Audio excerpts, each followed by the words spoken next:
In today's challenge, I'm going to be creating a complete techno track in which all the sounds are created with Opal. Now, Opal is a new drum synthesizer plugin for Ableton Live, and basically it consists of a bunch of synthesizer engines and sequencers that work together in a way that is not unlike Electron hardware machines. And this is no coincidence because the designer of Opal was also the designer of the Electron Digitone. And if you know the Digitone, it is actually famous for taking FM synthesis and making it accessible, enabling users to tweak the algorithms and get good sounds, which is no small feat because FM synthesizers have always been notoriously difficult to program. So anyway, back to Opal.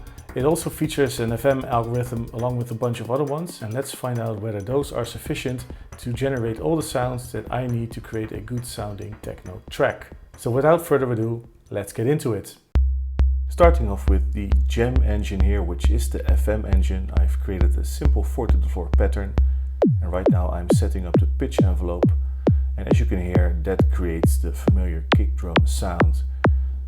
So just tweaking those parameters here, the pitch, mod, amount, and now playing with the FM, which is changing the total character of the sound. It's quite subtle, the FM ratio here. I don't want to do too much messing about with the sound because it was pretty good as it was. Adding some noise, and the envelope here, the pitch, not the pitch envelope, but the amp envelope, pitching it down, and that's basically the kick drum sound done. So the second engine here is the Mass engine. I think this is a physical modeling engine. I'm going for a short 4-step pattern, playing with these parameters here. To be honest, not really sure what they do. Not all of them actually change the sound. This changes the character of the sound. Again, to the right bottom here is the volume envelope. Just trying to make some good sounding short notes. And this resonance parameter, the position depth thing seems to do the most to the sound. And here I do some parameter locking in the sequencer. In this case, parameter locking notes, but you can basically parameter lock any parameter. Here I'm just choosing different notes. That's basically the bass sound done. Okay, over to the Dust engine. This is a noise-based, sort of granular engine. I really, again, have no idea what these different parameters do. I'm just playing around with them, trying to come up with some sort of percussive sounding thing. Pitching it down, playing with this rate thing again. The spread. It's all explained in the manual. I read the manual a few days ago, subsequently forgot what everything does. Just changing the pattern here. And now to this page where you can assign some modulation. I decided to put a very fast LFO on the tune. And that gives a nice sort of metallic ringing sound.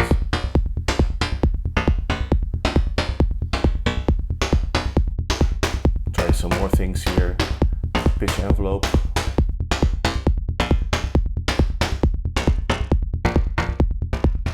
Pretty nasty sounding thing.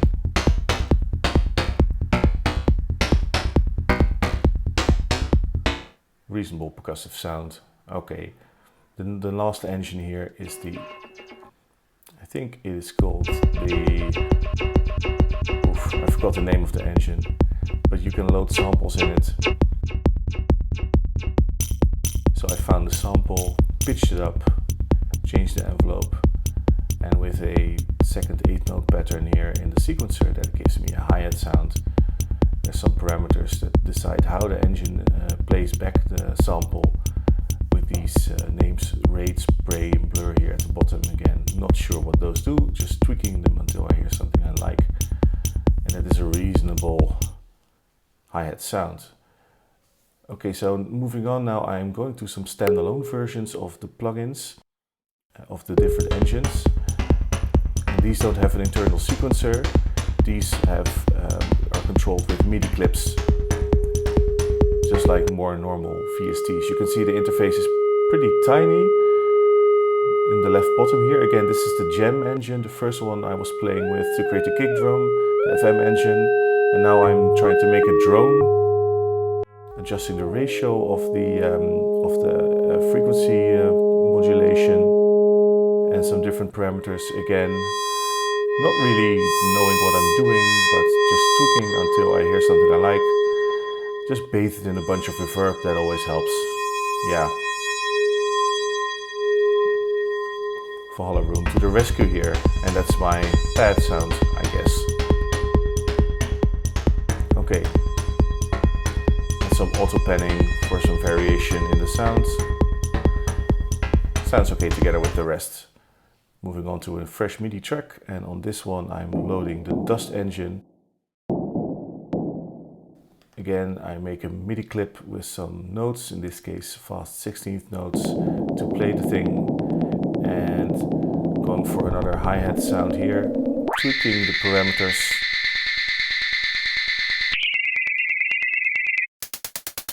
And after some tweaking, ending up with another hi-hat sound, a fast 16th note hi-hat sound. Some EQing, and we're done. By the way, all the tracks that I worked on in the first instance of the synth with the separate sequencers, I split those out to all the other tracks that you see here, the first ones. And I'm going to end up with a total of about 8 tracks.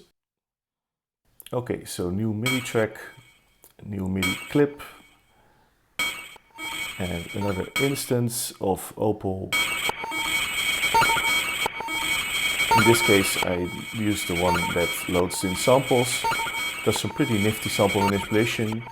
I'm going for sort of like a rhythmic drone thing here. Pretty much a standard techno ingredient.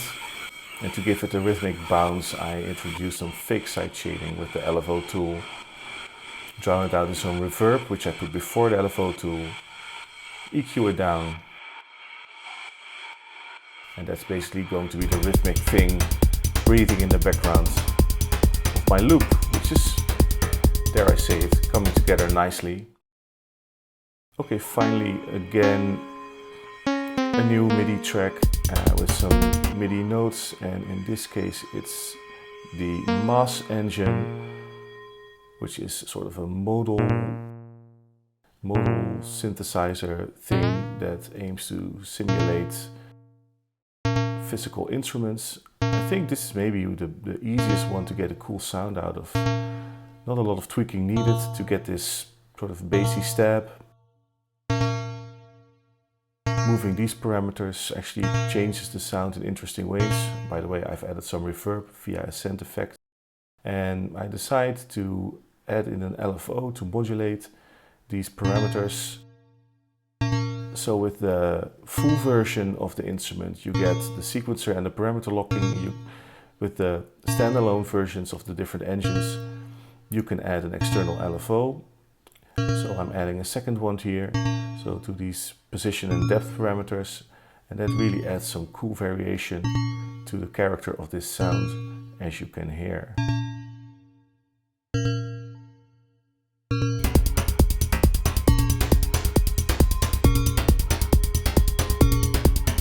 Okay, so that's all the ingredients done. I've done some cleaning up of the tracks, I've named them, and now I'm playing in a live arrangement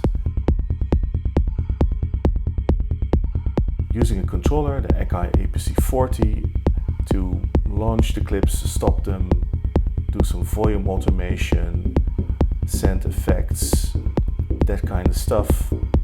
If you've watched my channel, you've seen me do this before. It's a very efficient way to create an arrangement because it's happening all in real time. By the time I'm done here arranging, I'll basically have my finished track, which won't be perfect. There will be some rough edges, but it'll have a start, a middle and an end. It'll be a little over 5 minutes, and with some build-ups and breakdowns and all of that stuff, and in my book that counts as a complete track. So in the meantime, I've added some effects here, some auto filters that I'm actually controlling with the APC40 controller. Just opening up these sounds, the sort of the main percussive synth sound and the step sound that I made, the last one I made.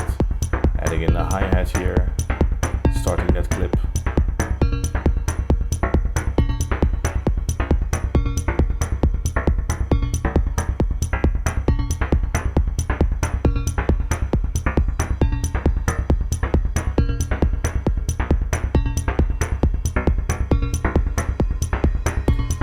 I created a Synth effect channel with a Valhalla shimmer on it, and I'm sending the pad sound to the shimmer. That's what you hear in the background. You can also send some other sounds, basically the other two synth sounds that I made. And these give this background drone, adds a little extra layer of character, and that's a pretty neat trick that I use a lot.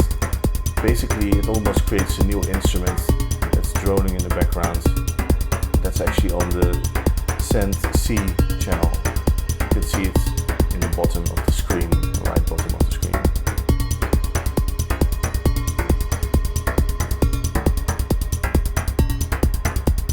By the way, the breakdowns are created in either one of two ways. I put a high pass filter on the master, which you see here,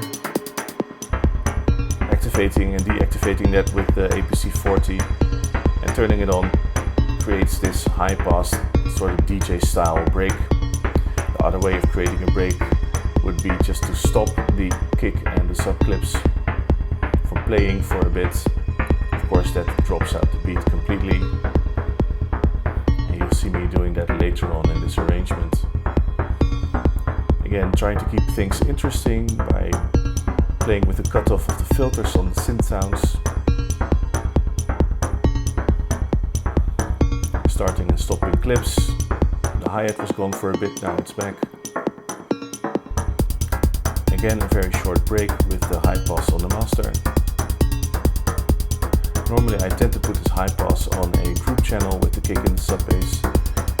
For convenience sake, I put it on the master, but of course this is one of those things that I can always change later on if I decide to work on this track more. If I want to get it ready for release.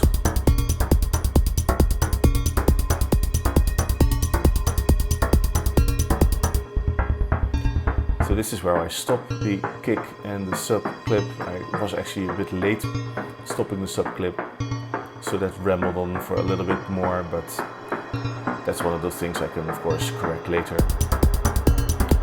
For the breakdown, drowning some sounds out in reverb, and here we go again with another drop. Basically all the sounds playing. At this point I wish I had made some sort of right cymbal sound as well, but hey, I didn't, so I'll just have to work with what I got here. Playing some more with the filters and the synth effects. Stopping the 16th note hi-hat, so that takes out the energy a little bit.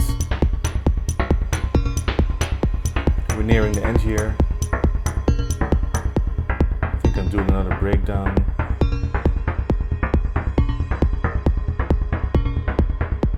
Winding everything down. I think there's a breakdown coming. Yep. The final high pass on the master bus, taking out the energy, dialing back the filters on the synth sounds, and that's basically the track.